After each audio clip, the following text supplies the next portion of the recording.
Il y a peu, nous avons vu ensemble quelques histoires qui montrent que certains personnages qui nous semblent fous, voire juste comiques, pouvaient devenir incroyablement terrifiants. Alors j'aimerais vous poser une petite question. À votre avis, que se passerait-il si l'on venait à accidentellement mélanger deux êtres totalement opposés? L'un respire le bien et l'autre transpire la terreur. C'est justement l'histoire que nous allons voir aujourd'hui. Le mélange entre Spider-Man et le Punisher.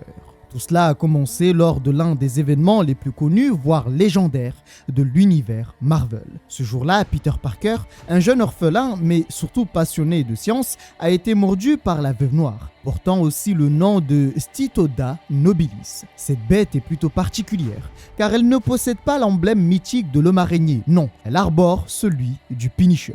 Depuis lors, Peter Parker a obtenu des capacités surhumaines, agilité, force, vitesse et bien d'autres aptitudes tout aussi terrifiantes. Mais pour autant, il n'est pas devenu le Punisher sur un simple coup de tête. Peu après l'obtention de ses pouvoirs, il a voulu les tester et gagner un peu d'argent. Il s'est donc retrouvé à participer à des combats où il montre des capacités particulièrement impressionnantes. Ce qui va attirer l'attention d'un homme qui va lui proposer de gagner encore plus d'argent. Pour lui, il pouvait se faire une fortune simplement en faisant de la télévision et du spectacle. Ce à quoi Peter accepte. Avec le temps, Peter s'est construit un costume en se basant sur l'araignée qu'il avait mordue. Alors oui, l'histoire en elle-même ressemble pas mal à l'original, à celle que nous connaissons tous. Mais vous allez voir qu'il y a quelques changements qui ont quand même une grande importance dans cette histoire et qui changent absolument tout. Peter vit toujours chez sa tante et son oncle Ben, qu'il estime au plus haut point. Car depuis longtemps, malgré le fait qu'ils avaient peu d'argent, ils n'ont jamais cessé de le soutenir. Et les difficultés ne l'auront pas empêché de lui acheter des livres, du matériel scientifique pour qu'il puisse étudier. Et ils ont toujours été bienveillants avec lui. Il va passer à la télévision pour faire le show en tant que l'araignée. Et cela va lui faire gagner pas mal d'argent qu'il comptait utiliser pour rendre la vie plus facile à son oncle Ben et à sa tante May. Sauf que c'est à partir de là que tout commence. Un soir, alors qu'il venait de récupérer l'argent qu'il avait gagné, un policier va lui demander d'arrêter un homme. Ce à quoi Peter répond que ce n'était pas son travail. Et ainsi, il le laisse partir. Seulement, un peu plus tard dans la soirée, lorsqu'il rentre chez lui, un policier l'arrête et l'informe que son oncle a été abattu par un cambrioleur qui l'avait surpris dans la maison. Sous le choc, au lieu de rentrer pour réconforter sa tante, Peter avait pris une autre décision. Il s'avère que la police avait retrouvé le tueur et que ce dernier se cachait dans un vieil entrepôt. Après avoir appris cela, Peter s'y est rendu. Alors que la police encerclait la zone, il en a profité pour se faufiler à l'intérieur. L'homme qui avait tué son oncle voulait gagner du temps et une fois que l'obscurité de la nuit est totalement installée, il comptait prendre la fuite discrètement. Sauf que c'était le plan avant que l'homme araignée n'entre en jeu. Il va utiliser ses toiles pour tenter de le neutraliser. Mais sur le moment,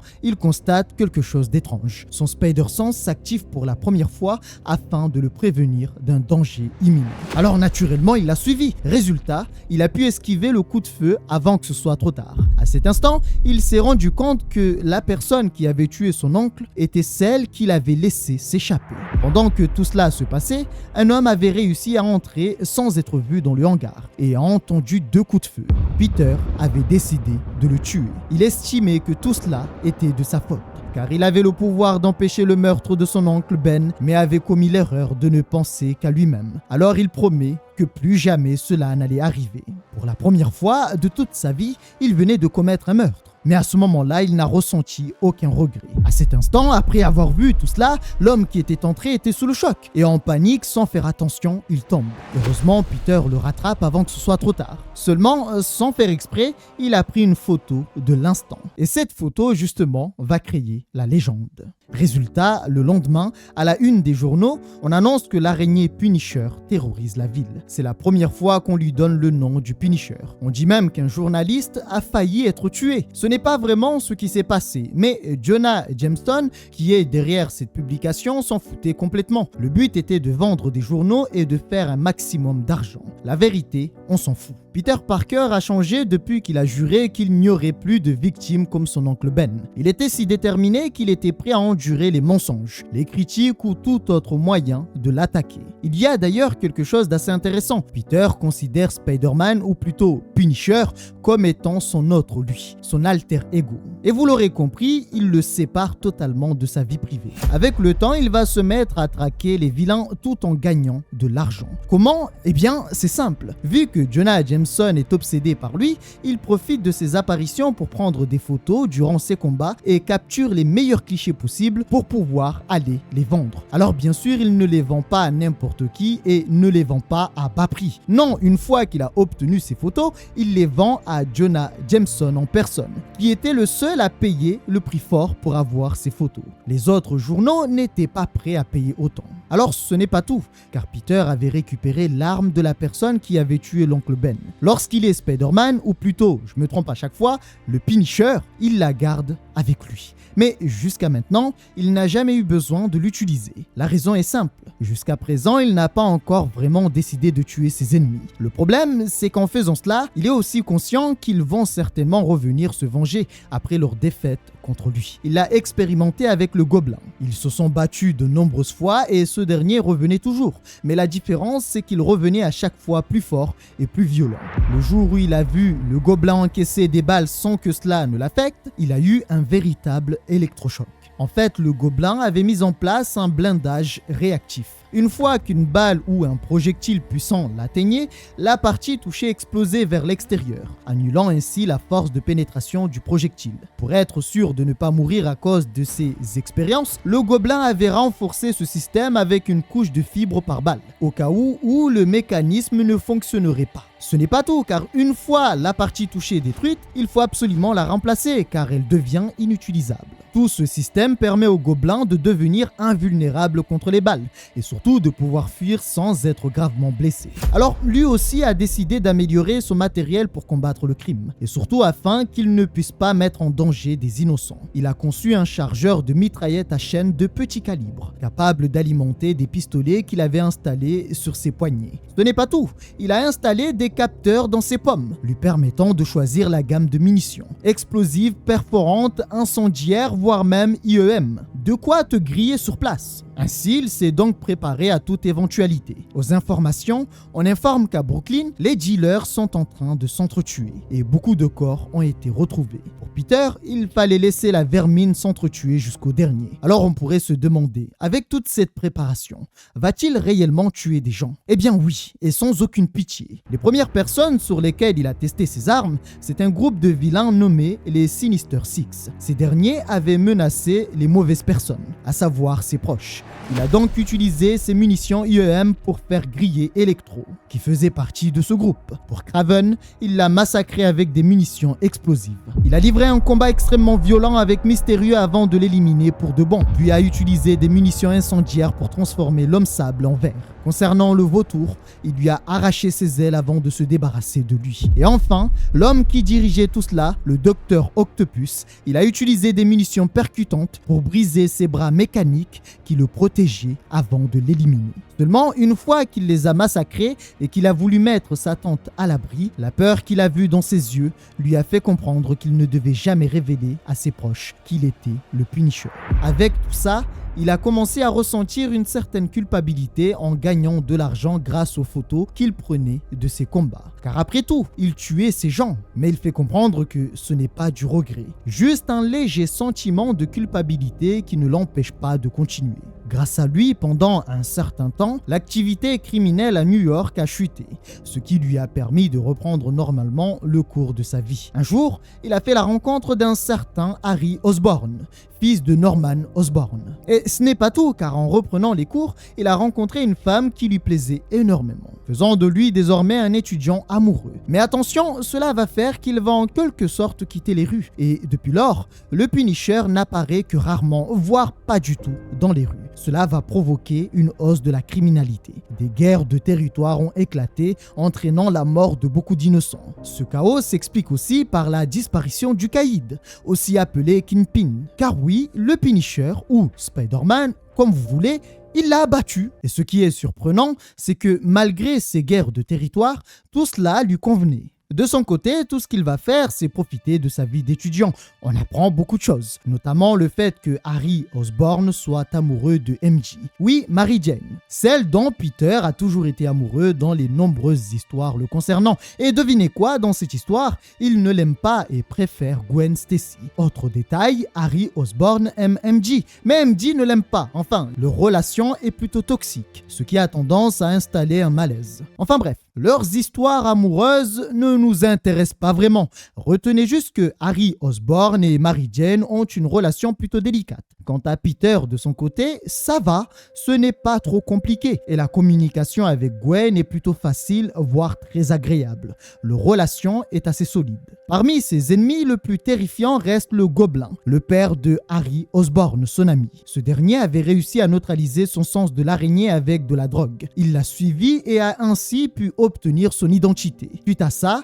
il l'a attaqué puis ligoté pour qu'il ne puisse pas s'enfuir. C'était la première fois qu'il s'est senti impuissant. Lorsqu'il a appris l'identité du Gobelin, cela l'a surpris, alors qu'il n'aurait pas dû l'être, car jusqu'à maintenant, Osborn n'a utilisé que la technologie d'Oscorp. Il aurait dû depuis le début faire le lien. Peter va jouer avec son ego et lui faire croire qu'il était faible, qu'il était obligé d'utiliser la ruse pour le battre. Ce à quoi Osborn refuse d'accepter et le libère, car il voulait l'affronter dans sa meilleure forme uniquement pour lui prouver qu'il était meilleur que lui. Ainsi, le Punisher va utiliser d'autres méthodes qu'il n'avait jamais utilisées face à lui pour le vaincre. Une fois vaincu, il lui a retiré son masque et le bouffon vert a disparu. Osborn reprend ses esprits et ne comprend pas ce qui se passe. Il pensait même que le Punisher était son fils. À ce moment-là, il demande pourquoi il était habillé avec un costume de soirée. Oui, il est amnésique. Il vient de perdre toute sa mémoire. Ce qui fait que Peter n'avait pas besoin de le tuer, car il ne se souvenait plus de quoi que ce soit. Il n'était donc plus une menace. Mais ça, c'était une erreur,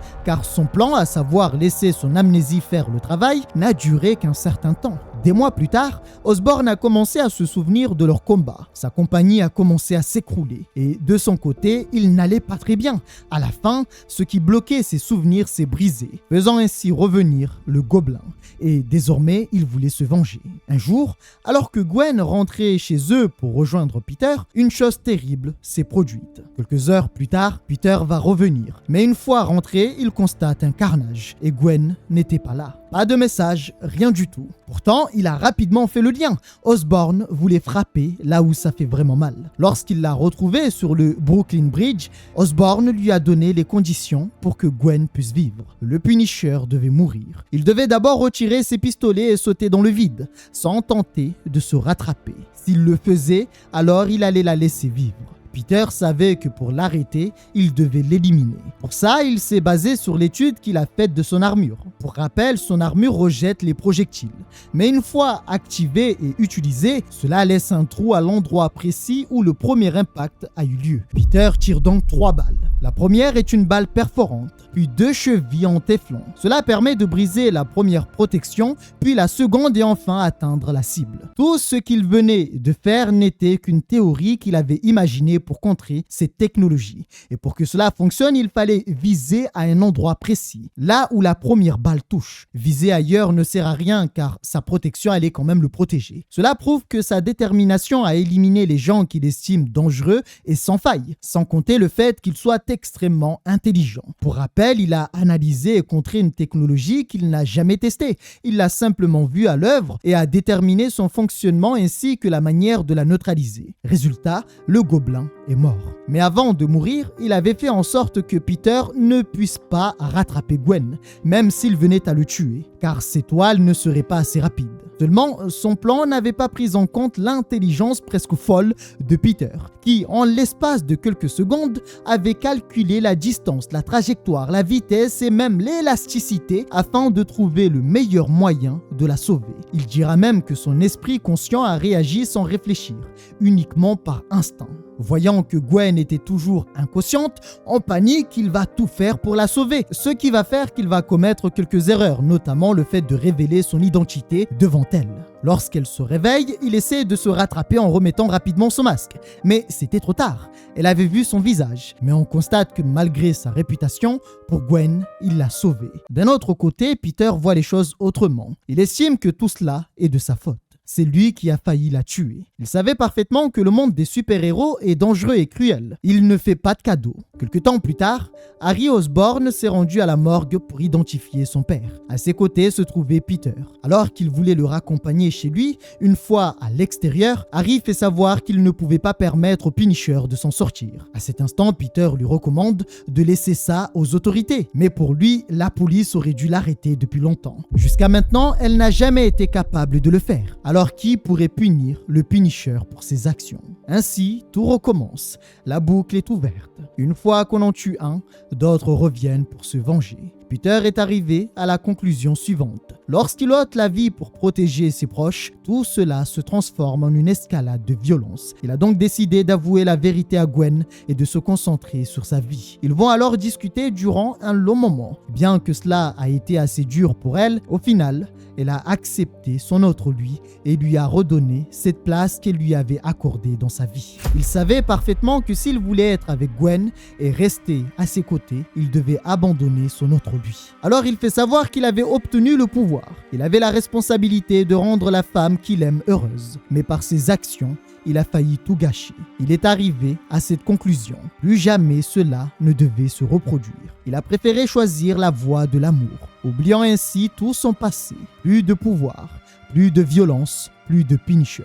Depuis lors, il vit une vie tout à fait normale et prévoit même d'épouser Gwen pour mener une existence paisible. Mais dans cette histoire, un événement tragique va faire revenir le Punisher. Et cette fois-ci, le vrai Punisher. Depuis la disparition du Punisher, à savoir Peter Parker, certaines choses se sont produites, notamment un règlement de compte dont je vous épargne les détails. Mais sachez que tout cela est dirigé par la Costa, un groupe criminel particulièrement dangereux. Seulement, lorsqu'ils ont kidnappé un homme nommé Forrest Hunt, un banquier et surtout celui qui blanchissait leur argent et qui a fini par voler leur argent, ils sont tombés sur la famille d'un certain Frank Castle.